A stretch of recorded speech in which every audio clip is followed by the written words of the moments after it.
अस्सलामुअलैकुम। कैसे आप? शीशा बंद कर ज़रा। आए, शीशा बंद करने में भी टाइम लग जाता है। एक तो ये मेले ठेलों की मुझे समझ नहीं आती, हम लोगों की भी मुझे समझ नहीं आती और मेले ठेलों की भी समझ नहीं आती।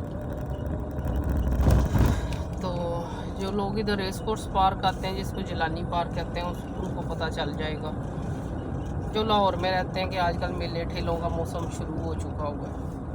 अब इधर जिलानी पार्क में वो विंटर फेस्टिवल लगा हुआ है, तो सड़क से गुजरना मुश्किल हुआ था, इतना लोग आ रहा होता। मैं कहती हूँ सारे ही वेले बैठे हैं, जैसा को मेल जहाँ जिधर मेला अनाउंस होता है लोग दौड़ी आते हैं उधर मेले थे कि आज ही आना है, फिर पता नहीं आइए ना आइए। एक तरफ ऐसा मुझे वही वाली बात अपनी भी समझ नहीं आती। एक तरफ हम महंगाई का रोना रोते रहते हैं, आए महंगाई बड़ी हो गई, आए महंगाई। दूसरा जैसे ही हमें इशारा मिलता है, अच्छा फलाने पार्क में मेला लग गया, उधर हम दौड़ पड़ते हैं, फटाफट गड्डी स्टार्ट की, बच्चे कच्चे मारे तो निकलन दी करो भाई मेला लग गया जे। उस वक्त पैसे कहाँ से आ जाते हैं? उस वक्त महंगाइयाँ ख़त्म हो जाती हैं। वही मैंने कहा, हम गंजो शंजो मंजों को रोते रहते हैं, तो अपने आप को नहीं हम लोग देखते कि जो हालात चल रहे हैं उसमें ज़रा मेले की अनाउंसमेंट होई नहीं तो दौड़ा साड़ियाँ इंज लगदियां ने जिस तरह पता नहीं की हो गया। अज ना गए तो फिर कभी भी नहीं मेले ते जाना। हालांकि वहाँ पे आपको पता ही है, कोई कितने कितने महीने के लिए मेला लगा होता है। कोई बिजली का या सफाई का इतना बाकायदा इंतज़ाम नहीं होता, फ्रीज़र्स उनके बंद होते हैं। ये चिकन वगैरह ऐसी चीज़ें सर एक दिन में तो नहीं ना सारी बिक जाती, वहीं गंदी मंदी रख देते हैं लोग, आ गए खा गए, फिर सामने ही अस्पताल ने उत्थे फिर डॉक्टरां दियां मौजां हो जांदियां ने। पहले पार्कां जाओ गंद खाओ, फिर डॉक्टरों को भी नाल ही टूट जाओ, कोल ही अस्पताल है, कोई ज़्यादा दूर नहीं जाना। मैं बीच में ना अपनी मादरी ज़बान भी यूज़ करती हूँ, ताकि जो उर्दू तो सारे ही बोल लेते हैं मुँह डिंगा सीधा करके, पंजाबी लोग अपनी इंसल्ट फील करते हैं पंजाबी बोलते हुए। वो कहते हैं कि पता नहीं, इससे हम लोग पेंजू फील करते हैं ना अपने आप को, अगर हम पंजाबी बोलें तो भाई बोलनी चाहिए आपको। ऐसे ही थोड़ा इंग्लिश हम बोल रहे हैं, अंग्रेज़ हैं वो इंग्लिश बोलते हैं, उनको सिर्फ अंग्रेज़ी ही आती है, तो हमें तो अपने आप को शाबाश देनी चाहिए। हमें पंजाबी भी आती है, हमें उर्दू भी आती है, हम टूटी भजी इंग्लिश भी बोल लेते हैं, थोड़ी बहुत अरबी भी समझ लेते हैं।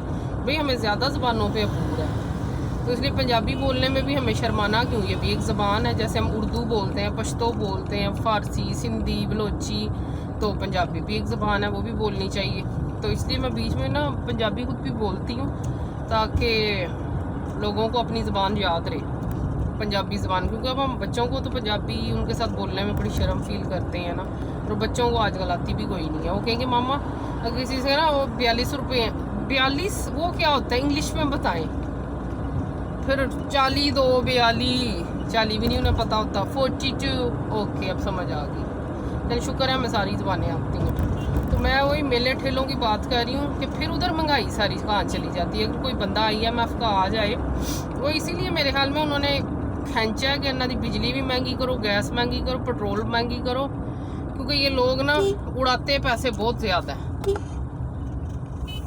और दूसरा मैं वही कहती हूँ, ये जो मेले ठेले, वो कहेंगे लोगों को ना, ये उनके थोड़ा सा माइंड फ्रेश करने के लिए, इतनी टेंशन है इतनी, ये उनके माइंड फ्रेश करने के लिए मेलाज लगाया जाता है। समझ ही रहे हैं आप भाई, माइंड फ्रेश हो, खीसे च पैसे कोई नहीं, वो माइंड फ्रेश करने एक मखसूस तबका ही आएगा जिनके पास पैसे एक्स्ट्रा हैं, जिन पे अल्लाह का करम है, अच्छी जॉब्स हैं, जो अफोर्ड कर सकते हैं। जो एक मिडिल क्लास या नीचे वाला तबका है, वो बेचारे तरसते हैं और उन्होंने फिर तरसते ही रहना है।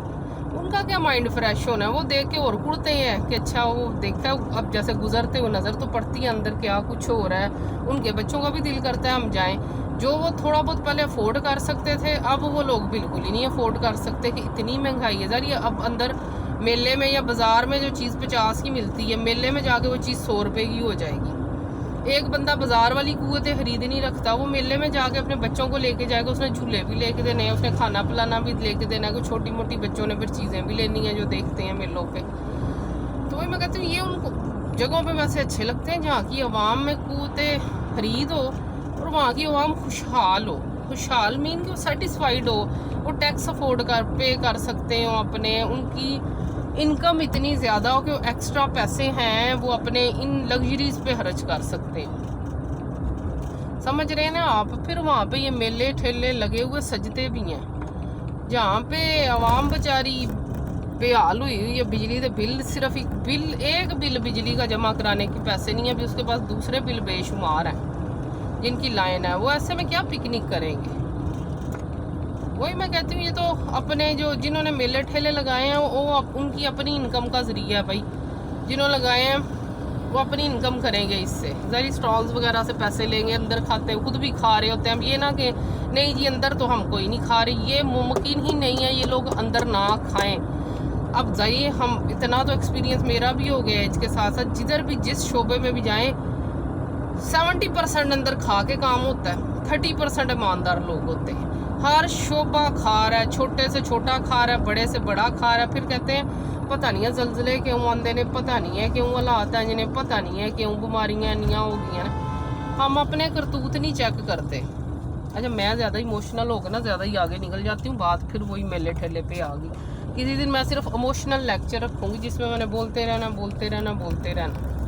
Non stop. पता नहीं वो घंटा चला जाए, आधा घंटा चला जाए, सुनते रहना।